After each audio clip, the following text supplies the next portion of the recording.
स्वागत है दोस्तों आप सबका इंग्लिश कोचिंग RSR में। अभी तक हम टाइप्स ऑफ सेंटेंस तीन तरह के जो होते हैं पढ़ चुके हैं। टाइप्स ऑफ टेंस में प्रेजेंट टेंस, पास्ट टेंस और फ्यूचर टेंस होता है। उसमें प्रेजेंट हम पूरा कंप्लीट कर चुके हैं और पास्ट में सिंपल पास्ट, पास्ट कंटिन्यूअस और पास्ट परफेक्ट टेंस हम पढ़ चुके हैं।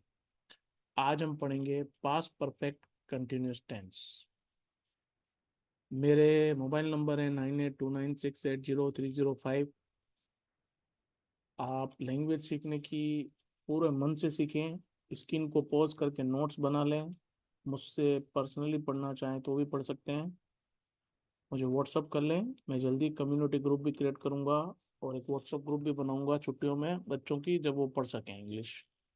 और मैं इस कोर्स के नोट्स बना रहा हूँ और इसको बहुत शॉर्ट फॉर्म में भी लॉन्च करूंगा कि जिसमें 1 से 2 महीने के अंदर इस कोर्स को किया जा सके, जिससे कि टाइमिंग बच्चों के पास कम रहे तो वो इसको सीख सके। और प्रैक्टिस के मॉड्यूल्स भी बनाऊंगा। तो आज हम पढ़ेंगे पास्ट परफेक्ट कंटिन्यूअस टेंस। इसके वाक्य या सेंटेंस को कैसे पहचानेंगे? जो भी वाक्य या सेंटेंस है जिसके आखिर में रहा था, रही थे, रहे थे, रहा, रही, रही थे तो आएंगे क्योंकि ये कंटिन्यूअस है। प्लस समय प्लस से हो तो वाक्य पास्ट परफेक्ट कंटिन्यूअस टेंस का होता है। जैसे वह 3 दिनों से बीमार हो रहा था तो 3 दिनों से, ठीक है, ये समय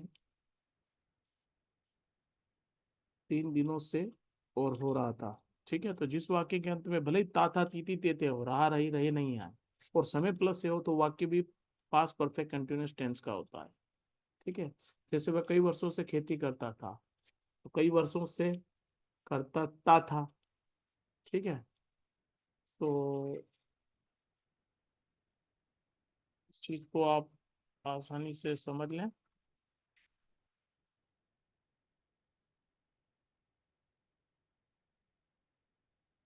ठीक है, अब हम, जैसा कि मैं बता चुका हूँ, वाक्य के 3 तरह के होते हैं sentence: affirmative, negative, interrogative. Affirmative वो होता है जिसमें नहीं और मत नहीं होता है, ना ही कोई प्रश्न पूछा जाता है। तो इसकी जो फॉर्मेशन होगी, सबसे पहले सब्जेक्ट आएगा, फिर हेल्पिंग वर्ब में हेड बीन आएगा, चाहे सिंगुलर और प्लूरल, केवल हेड बीन ही आता है इसमें। वर्ब की फर्स्ट फॉर्म साथ आईएनजी आएगा, ऑब्जेक्ट आएगा सिंस और फोर में से एक आएगा और प्लस टाइम जो भी होगा। ये सिंस और फोर का यूज मैं प्रेजेंट परफेक्ट कंटिन्यूअस में बता चुका हूँ। पुराने मॉड्यूल्स देख ले, एक बार उसके नोट्स बना ले जिससे कि उसको याद करने इजी हो, और याद करके प्रैक्टिस करना बहुत जरूरी है, तभी इंग्लिश आएगी। ठीक है, तो वह 3 दिनों से खाना खा रहा था। ठीक है, तो इसमें सबसे मेन बात यह है कि वह तो है इसमें सब्जेक्ट। ठीक है, वह है इसमें सब्जेक्ट। 3 दिनों से, समय प्लस से, रहा था, रही थे, रहे, तो वह का ही आ गया। हेड बीन आए गई जो इसमें देर का हेल्पिंग वर्ब। वर्ब की फर्स्ट फॉर्म के साथ ईट होता है तो आईएनजी जुड़ जाएगा, ईटिंग फूड। अब अनिश्चित समय मतलब फिक्स नहीं हो तो फॉर 3 डेज। ये जो मैं फोर सेंस का यूज बता चुका हूँ, हेड बिन सभी एक वचन सिंगुलर के साथ और हेड बिन सभी प्लुरल बहुवचन के साथ सेम आएगा। तो ये इसका फॉर्मेशन। नेगेटिव सेंटेंस में क्या होगा? सब्जेक्ट होगा, हेल्पिंग वर्ब का हेड आएगा, फिर नोट आएगा और उसके बाद बीन आएगा, फिर वर्ब की फर्स्ट फॉर्म के साथ ING plus object plus since या फोर और टाइम। वही ये सब फॉर्मेशन है, केवल बीन इधर शिफ्ट हो जाएगा नोट के बाद। वह कई वर्षों से खाना नहीं खा रहा था, वाक्य के सेंटेंस के लास्ट में रहा था, रही थे, कई वर्षों से समय प्लस से आ रहा है, ठीक है, और नहीं आ रहा है, तो ये हुआ नेगेटिव सेंटेंस, हमने ऐसे पहचान लिया।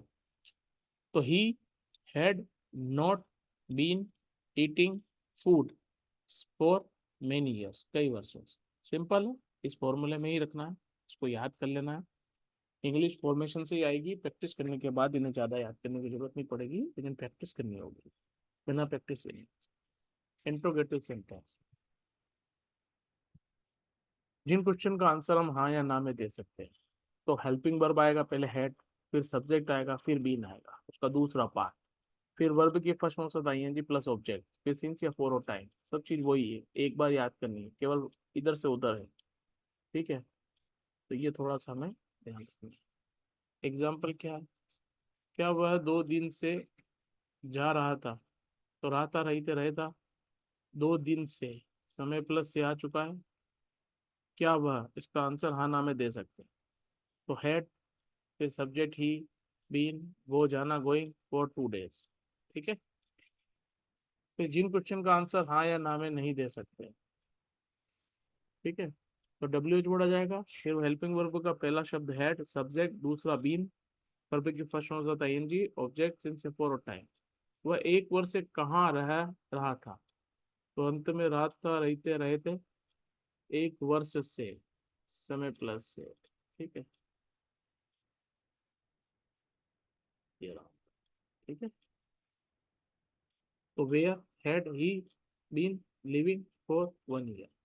ठीक है, वेयर डब्ल्यू एच वर्ड कहाँ, helping verb had, subject he, been, verb की first form live, living, since या फॉर में से फॉर 1 year। तो ये आज हमारा पास्ट परफेक्ट कंटिन्यूस टेंस भी पूरा होता है। काफ़ी छोटे वीडियोस बना रहा हूँ मैं, आसानी से पढ़ सकते हैं। प्रैक्टिस की ज़रूरत है। टेस्ट सीरीज भी लॉन्च होती रहती है, और आप चाहें तो टेस्ट सीरीज नहीं तो नेट से क्वेश्चंस, गूगल से हिंदी के सेंटेंस लेके इंग्लिश की प्रैक्टिस भी कर सकते हैं। ठीक है, तो प्रैक्टिस बहुत इंपॉर्टेंट है इसमें। ठीक है, धन्यवाद।